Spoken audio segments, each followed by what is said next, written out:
नहीं पिताश्री नहीं, मुझे तो इस गुप्त मंत्रणा की कोई आवश्यकता ही नहीं दिखती है। हाँ, यदि आप मुझे आज्ञा दें तो मैं अकेले ही बंदरों और भालुओं से सजी उस वनवासी राम की सेना को दंडित कर सकता हूं।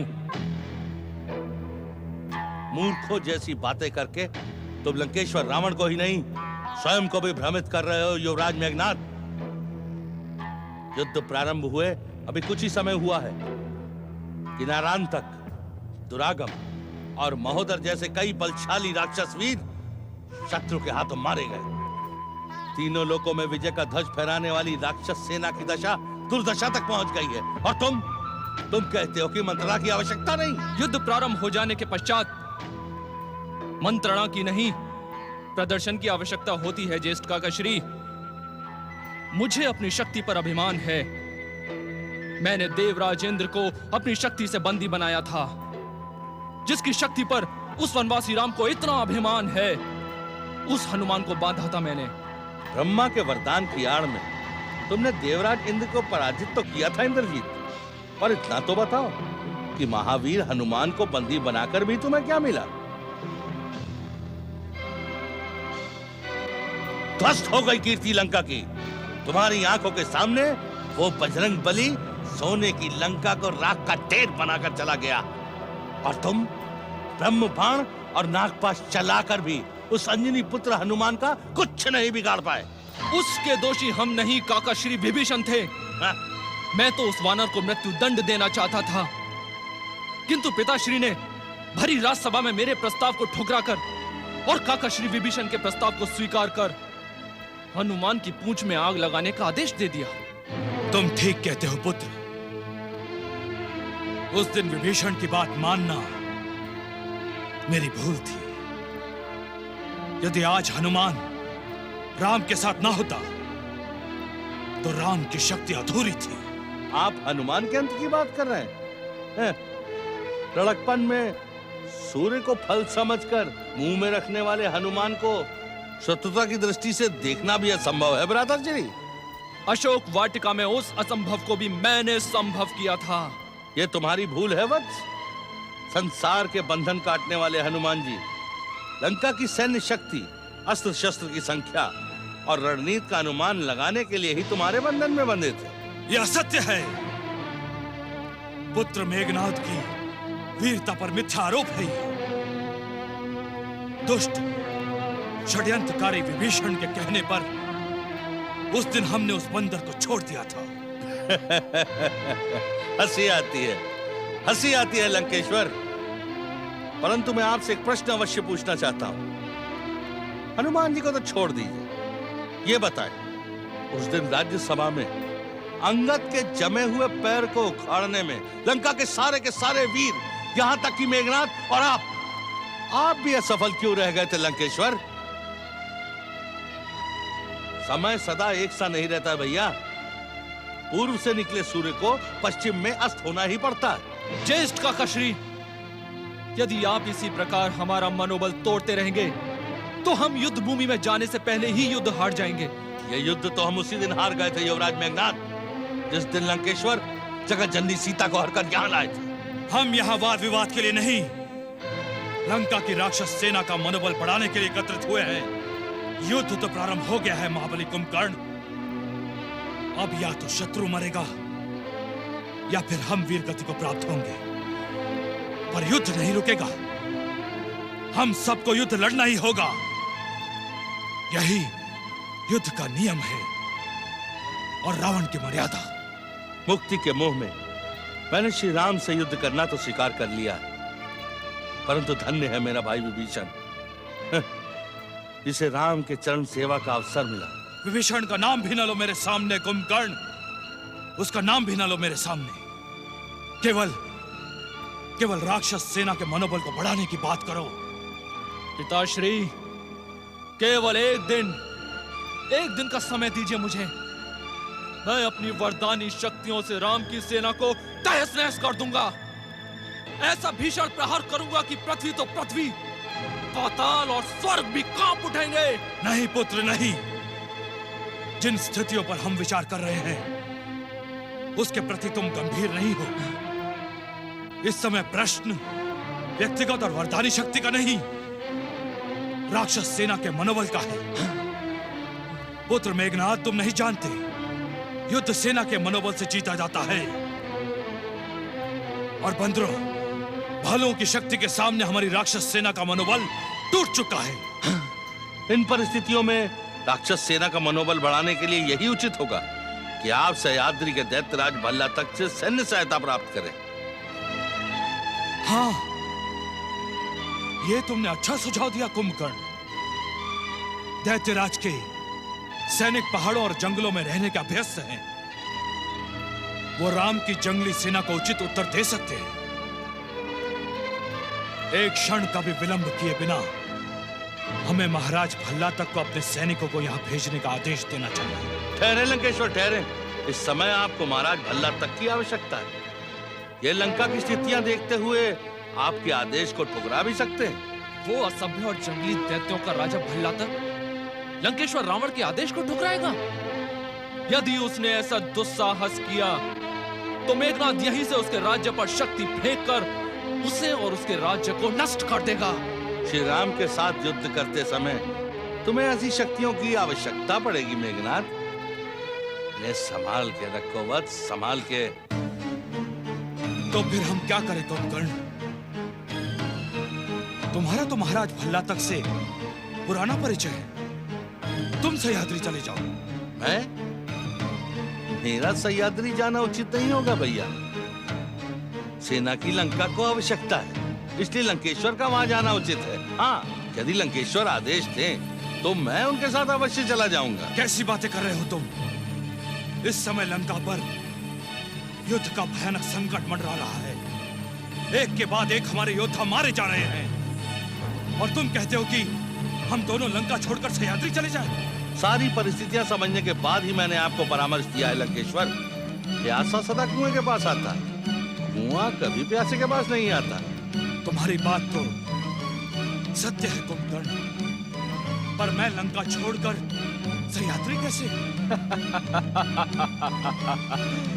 आप जा सकते हैं पिताश्री, अवश्य जा सकते हैं, क्योंकि आपका वीर पुत्र इंद्रजीत यहाँ पर है। मैं आपको वचन देता हूँ, जब तक आप सह्याद्री से लौट कर नहीं आएंगे, हम अपनी वरदानी शक्तियों से राम की सेना को रोके रखेंगे। और हो सकता है जब आप लौट कर आए तो आपको पता चले कि राम और लक्ष्मण युद्ध छोड़कर मेघनाथ के दास बन गए। शक्ति पर विश्वास सफलता का कारण बनता है भैया, पर अति विश्वास पराजय का मार्ग भी खोल देता है। फिर भी युवराज मेघनाथ को यदि अपनी शक्ति पर इतना विश्वास है तो एक बार परखना आवश्यक है। एक बार नहीं, 10 बार मेघनाथ की शक्तियों को परखा जा चुका है ज्येष्ठ काका श्री। आज अवसर है तो एक बार और परख लीजिए। ठीक है मेघनाथ, हम युद्ध का नेतृत्व तुम्हें सौंपते हैं। लंका की रक्षा के उत्तरदायी तुम हो।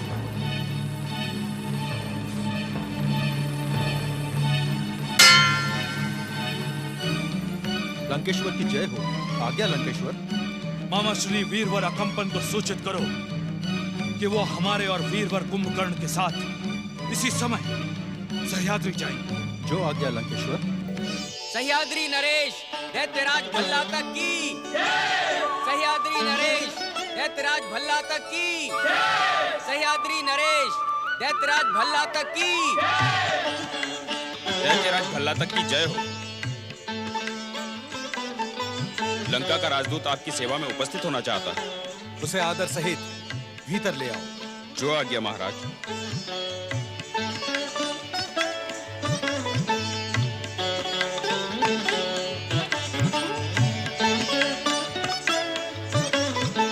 दैत्यराज भल्ला तक की जय हो। दैत्यराज, राक्षस दैत्य और असुरों के गौरव को सारे संसार में प्रचारित करने वाले राक्षस कुल शिरोमणि लंकेश्वर रावण अपने छोटे भाई वीर कुंभकर्ण के साथ शीघ्र ही यहाँ पधारने वाले हैं।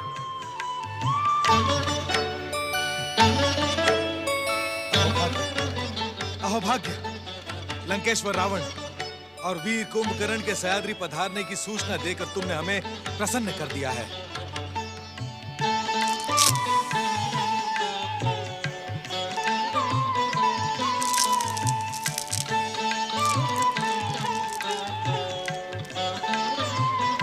सह्याद्री के राजपुरुषों, विश्रवा पुत्र लंकेश्वर रावण और वीर कुंभकर्ण ने अपने ही बाहुबल से तीनों लोकों पर अधिकार किया है। यह हमारा सौभाग्य ही है कि वे स्वयं हमारी राजधानी को पवित्र करने और हमारी कीर्ति बढ़ाने के लिए यहाँ पधार रहे हैं।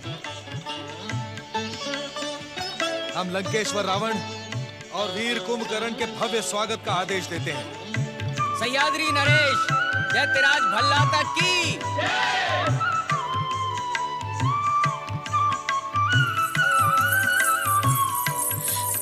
पिताश्री, पिताश्री मैं क्या सुन रही हूँ?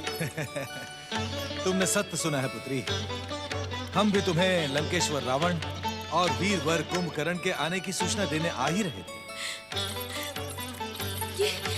ये वही महाराज कुंभकर्ण है ना, जिनकी कथाएं आप मुझे बचपन में सुनाया करते थे?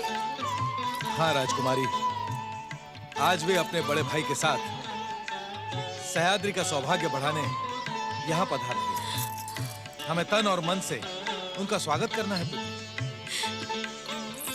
पिताश्री। राक्षस कुल शिरोमणि लंकेश्वर रावण और वीर कुंभकर्ण की। राक्षस कुल शिरोमणि लंकेश्वर रावण और वीर कुंभकर्ण की। राक्षस कुल शिरोमणि लंकेश्वर रावण और वीर कुंभकर्ण की। पधारे लंकेश्वर।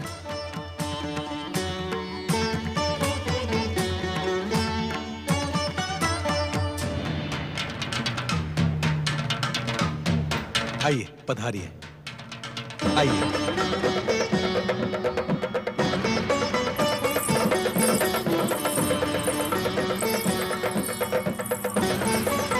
राक्षस कुल शिरोमणि लंकेश्वर रावण और वीर कुंभकर्ण की।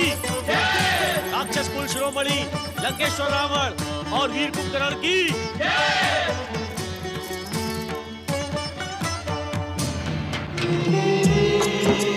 लंकेश्वर की जय हो। दैत्यराज भल्लातक की पुत्री राजकुमारी करकटी आपका स्वागत करने पधारी है लंकेश्वर।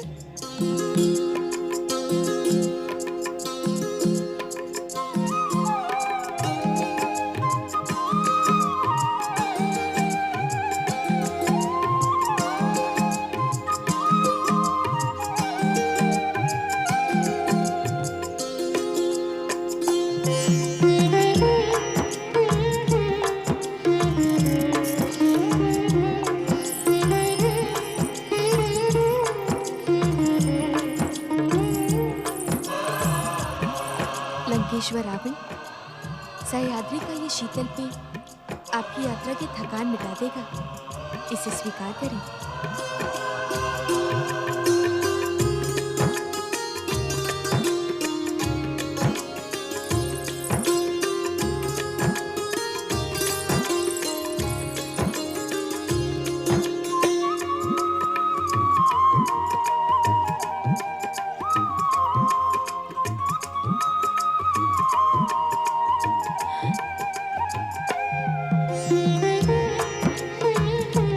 लगता है आपकी प्यास शांत नहीं हुई। ये प्यास कभी शांत नहीं होगी राजकुमारी, और मैं इस प्यास को शांत करना भी नहीं चाहता। बस समय की गति यहीं रुकी रहे।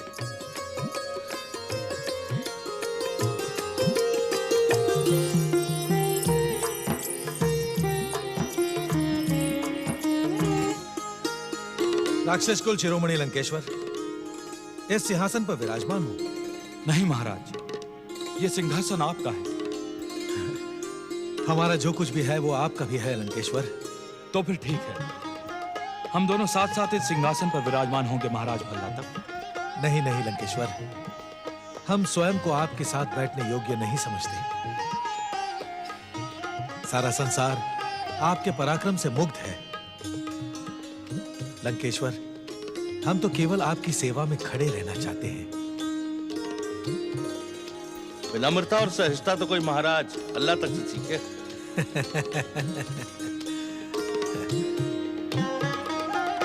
विराजिए।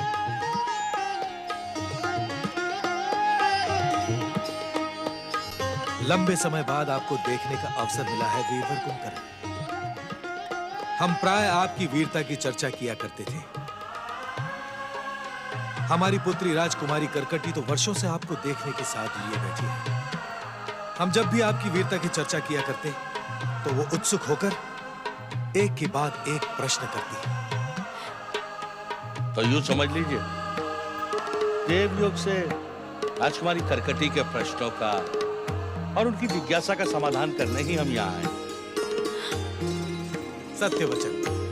दैत्य जाति के आराध्य देवादिदेव महादेव की कृपा से ही आप जैसे परम शिव भक्तों के चरण आज हमारी भूमि पर पड़े हैं।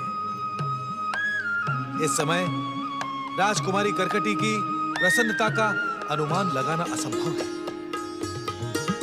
एक बात कहूं महाराज भल्लातर, आपने राजकुमारी करकटी के साथ बहुत अन्याय किया है।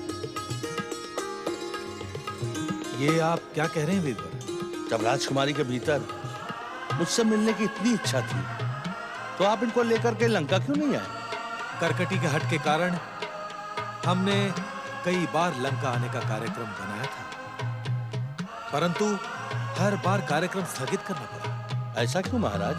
हमें पता चला कि ब्रह्मा जी के वरदान के कारण आप 6 माह सोते रहते हैं। आपकी नींद में विघ्न न पड़े इसलिए हमने अपना कार्यक्रम स्थगित कर दिया। दैत्यराज भल्लातर, इस समय हम एक आवश्यक कार्य से सह्याद्री आए हैं। हम तो यही समझते हैं लंकेश्वर कि हमारी कीर्ति बढ़ाने के लिए ही आप सह्याद्री पधारे।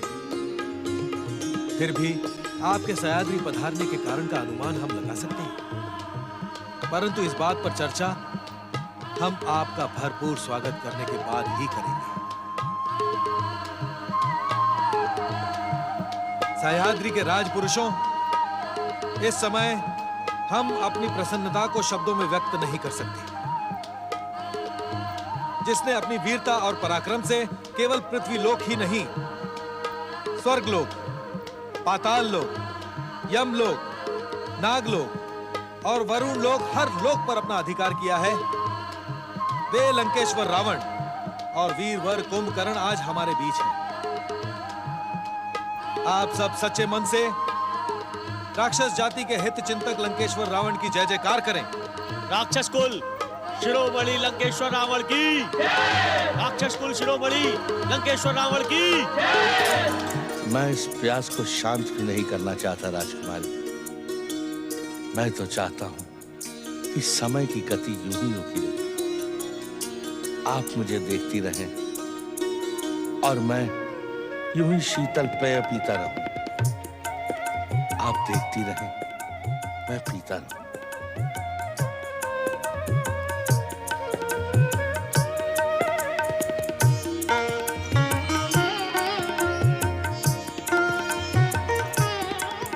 कितने सुदर्शन है महाराज कुंभकर्ण, कितने सरल और कितने बलिष्ठ। मुझे पिताश्री की बात नहीं माननी चाहिए। आज से बहुत पहले ही उनकी सेवा में स्वयं को समर्पित कर देना चाहिए था।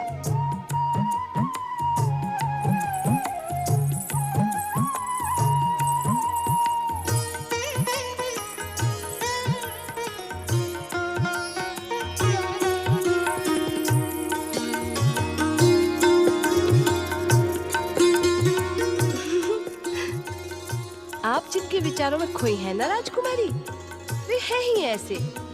हर कन्या उन्हें देखकर अपनी सुध बुध भुला देती है। तुम किसकी बात कर रही हो रक्तांबरी? उन्हीं की, जिन्हें देखकर हमारी राजकुमारी की सुध बुध खो गई। हमसे ना छुपाओ राजकुमारी, हमने तो राजसभा में ही आपके समर्पण को पहचान लिया था। तुम बहुत चतुर हो गई हो रक्तांबरी। इसमें चतुराई क्या है राजकुमारी? वे आपको, आप उनको जिस प्रकार निहार रही थी ना, उसे देखकर तो कोई भी अनुमान लगा सकता है कि प्रेम की सुगंध दोनों हृदयों को महका रही है। महाराज कुंभकर्ण है ही ऐसे, बलिष्ठ शरीर, लंबा कद और मुख पर एक बालक की तरह भोलापन, अद्भुत, अद्वितीय। रक्तांबरी, अब जब तू मेरे मन की बात जान ही गई है, तो किसी भी प्रकार महाराज कुंभकर्ण से मेरी भेंट का प्रबंध कर दे। उनसे मिलने के लिए मेरा हृदय तड़प रहा है। इस तड़प को शांत करने का उपाय है मेरे पास। मैं अभी इसी समय आपकी भेंट महाराज कुंभकर्ण से करवा सकती हूँ। कैसा उपाय है?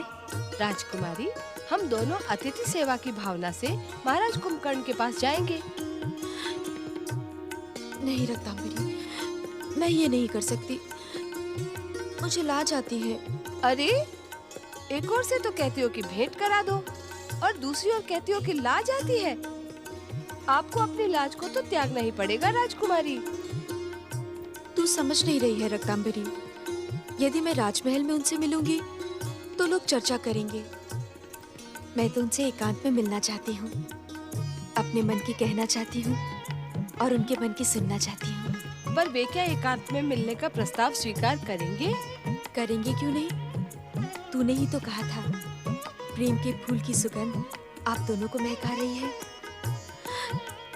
तू बस मेरा एक काम कर, तू उनकी सेवा में प्रस्तुत हो जा और अवसर मिलते ही मेरा निवेदन दे देना। जैसी राजकुमारी की आज्ञा। आपकी कृपा से मुझे महाराज की सेवा में जाने के साथ साथ अपनी चतुराई दिखाने का अवसर भी मिल जाएगा।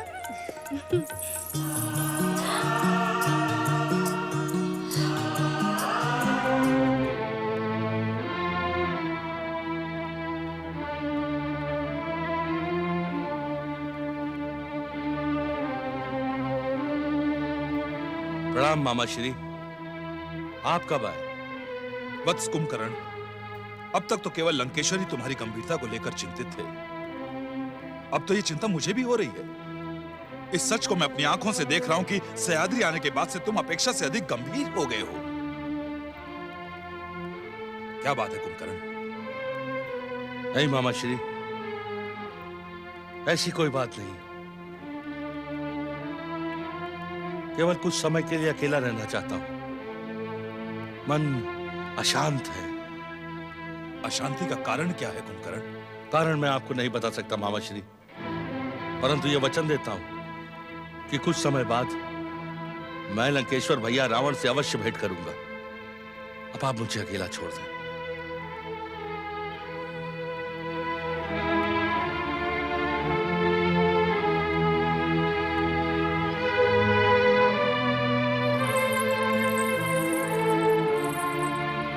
अनुमान तो ठीक ही था मेरा। महाराज कुंभकर्ण भी उसी प्रकार विचारों में खोए हैं, जिस प्रकार कुछ देर पहले हमारी राजकुमारी कर्कटी खोई थी। अर्थात प्रेम का फूल दोनों ही ओर सुगंध बिखेर रहा है।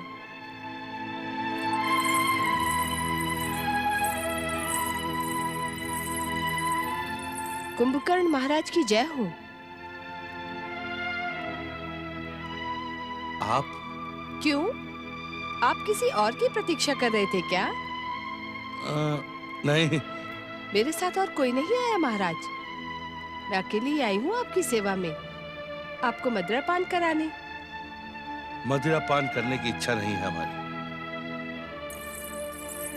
मेरी बातें आपकी अनिच्छा को प्रबल इच्छा में बदल देंगी। तो फिर कुछ बातें ही करो। कहें, क्या बातें करें? अपनी राजकुमारी कर्कटी के बारे में। हमारी राजकुमारी तो अद्भुत है महाराज। उनके रूप और सौंदर्य की चर्चा पृथ्वी पर नहीं, पाताल लोक तक भी पहुंच चुकी है। कई वीर उन्हें अपना बनाने का सपना लेकर सह्याद्री आए थे, पर सब के सब निराश होकर लौट गए। क्यों? क्या तुम्हारी राजकुमारी के मन में कोई और पुरुष समाया हुआ है?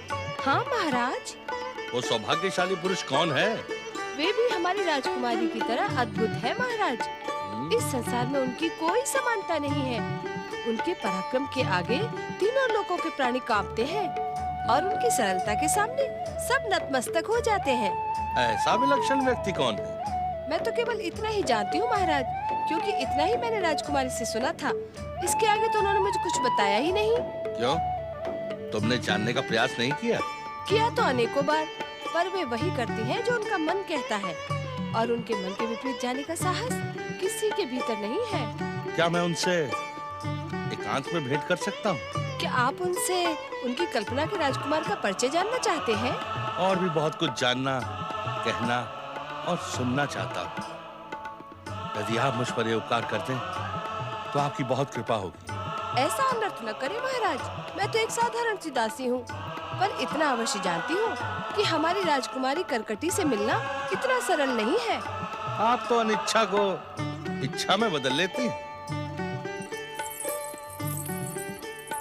अब तक तो आपकी अनिच्छा को मैं इच्छा में नहीं बदल पाई महाराज।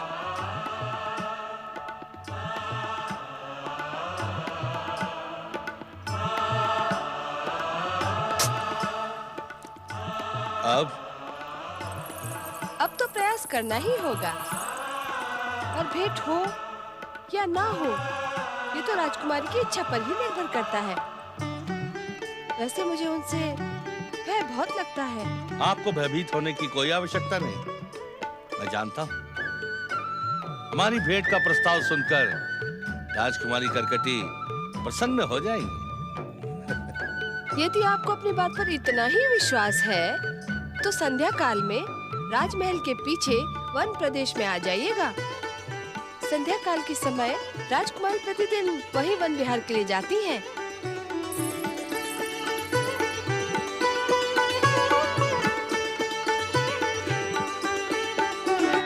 तेरी चतुराई तो प्रशंसा योग्य है रक्तांबरी, किंतु अकेले मिलने जाने में मुझे लाज आती है। कैसे जाऊंगी, क्या कहूंगी, मैं नहीं जा पाऊंगी। अरे अब कैसी लज्जा राजकुमारी, वे आपके लिए कोई पराई थोड़ी ना है। आपके प्रति उनके मन में उमड़ते प्रेम को देखकर मेरा मन प्रसन्न हो गया है। सचमुच वे कितने सरल हैं, कितने सज्जन हैं। किंतु मैं अकेले नहीं जा पाऊंगी। तो ठीक है, मैं भी आपके साथ चलती हूँ। तू क्या करेगी वहाँ जाकर? तो ठीक है, आप कहती हैं तो नहीं जाती हूँ, पर आपको तो जाना ही पड़ेगा, अन्यथा वे आपकी प्रतीक्षा करते रह जाएंगे। ये वे क्या लगा रखी है? वे केवल तेरे महाराज हैं और कुछ भी नहीं। भूल हो गई राजकुमारी, वे केवल आपके हैं। पर अब विलम्ब न करें, संध्या हो गई है, महाराज आपकी प्रतीक्षा करते होंगे। अरे क्या हुआ, आप जाते जाते रुक क्यों गई? अच्छा तू भी मेरे साथ चल, किंतु दूर खड़ी रहना, समझी? जैसी राजकुमारी की इच्छा। कुंभकर्ण, कुंभकर्ण, इतनी देर से तुम्हारी प्रतीक्षा करते करते थक गया हूं मैं। किस बात को लेकर इतने गंभीर हो तुम? कुंभकर्ण, ये कुंभकर्ण अचानक कहां चला गया मामाश्री? मैं प्रहरी से पूछ कर आता हूं। मामाश्री, इसकी आवश्यकता नहीं है। मैं कुंभकर्ण के स्वभाव को जानता हूं। आसपास के वनों में विहार करने के लिए निकल गया होगा। चलिए वहीं चलकर बात करते हैं उससे। आओ।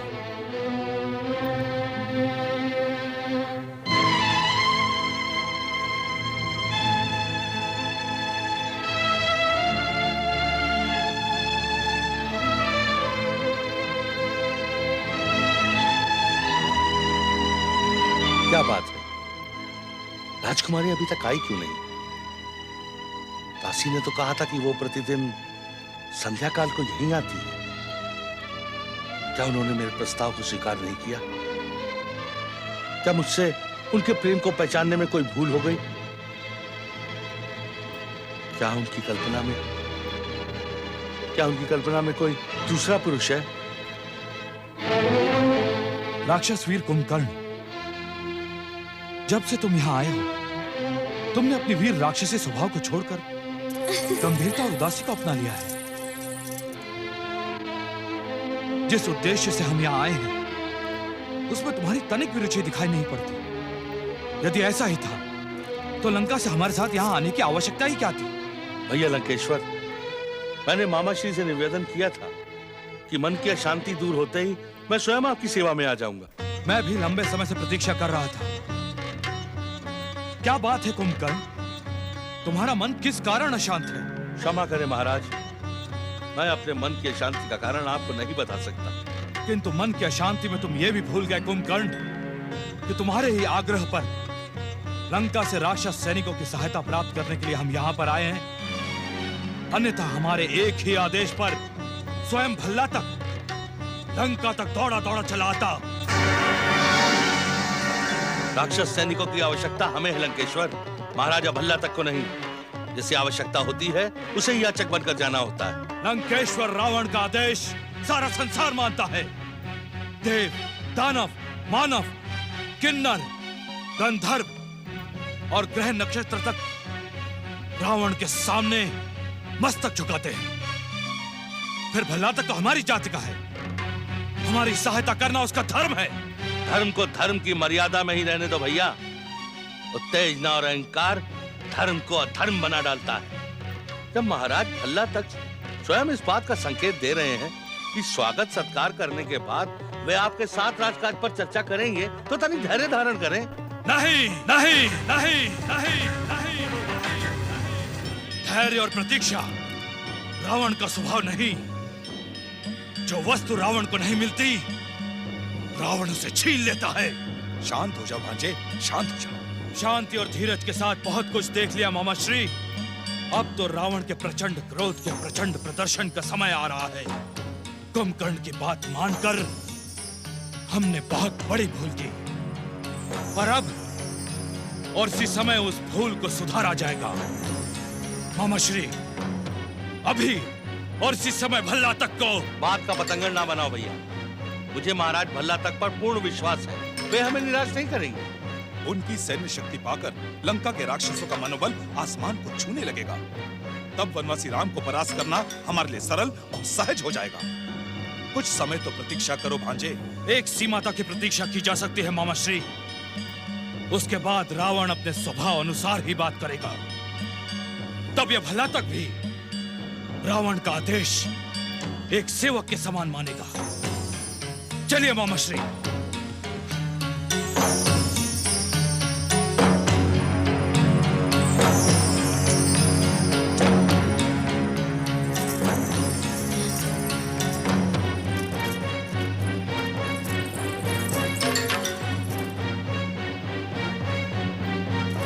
महाराज।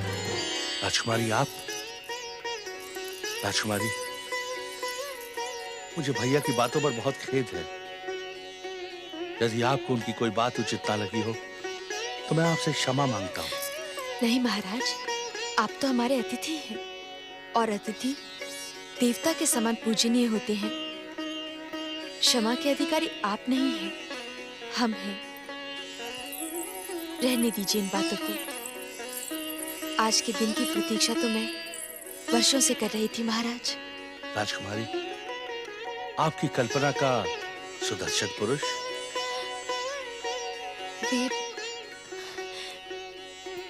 वे आप ही हैं महाराज। नारायण नारायण। बचपन से ही पिताश्री से आपके पराक्रम की कथाएं सुना करती थी, और उन्हीं कथाओं को सुनकर मैंने स्वयं को आप पर समर्पित कर दिया था। राजकुमारी, आपको देखकर मुझे भी ऐसा ही लगा था, परंतु मैं आपसे क्षमा चाहता हूँ राजकुमारी। मैं अपने आप को आपके योग्य नहीं समझता। ये आप क्या कह रहे हैं महाराज? आपके इस विचार का कारण? कारण है ब्रह्मा जी का वरदान। इस वरदान के कारण मैं 6 मास तक सोता रहता हूँ। मुझे सोता हुआ देखकर आप ना जाने हृदय में क्या सोचेंगी राजकुमारी। आप इस बात की चिंता ना करें महाराज। चिंता कैसे ना करूं राजकुमारी? प्रेम में स्वार्थ नहीं होता। अपने सुख के लिए आपके हृदय को दुख पहुंचाऊं, ये तो अनुचित है राजकुमारी। मैंने आपसे कहा ना, आप इस बात की चिंता ना करें। मैं आपको अपने साथ जागने के लिए विवश कर ही दूंगी। आइए प्रस्थान करें। देवर्षि, जो मैं देख रहा हूं, क्या आपने भी वही देखा? नारायण नारायण। भला भगवान भोलेनाथ की कृपा से जो तुम्हें दिख रहा है, वो मुझे क्यों नहीं दिखाई पड़ेगा? देवर्षि, मैं अपने जीवन में पहली बार राक्षस और असुरों को इस प्रकार प्रेम की हंसी हंसते देख रहा हूं। क्या हम ये समझ लें कि ये क्रूर और दुष्ट राक्षस अपना स्वभाव छोड़कर प्रेममय बन गए हैं? नारायण नारायण। देवराज, जब आप देवता प्रेम के परम मूल्य को त्याग कर स्वार्थ और रास रंग में लिप्त रहने लगे हैं, तो भला भगवान भोलेनाथ की कृपा से प्रेम अपना पांव कहीं न कहीं तो पसारेगा ना देवराज। देवर्षि, कभी कभी तो हमें प्रसन्न हो लेने दिया करें। नारायण नारायण, अवश्य देवराज अवश्य। आपको प्रसन्न होने का पूर्ण अधिकार है, परंतु आपकी ये प्रसन्नता कुछ ही क्षणों के लिए स्थायी है। जब तक ये प्रेम में दृश्य दिखाई पड़ेंगे, तब तक रावण और कुंभकर्ण जैसे महायोद्धा भूलकर भी स्वर्ग पर आक्रमण नहीं करेंगे। देवराज, ये शुभ समाचार आप देवी शची और अन्य देवताओं को दे सकते हैं। ओम नमः शिवाय।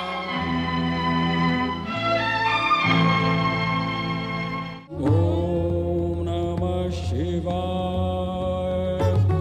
ओम नमः शिवाय।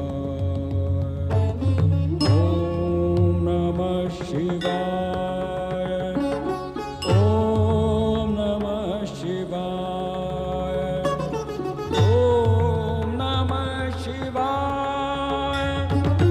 ओम नमः शिवाय। ओम नमः शिवाय।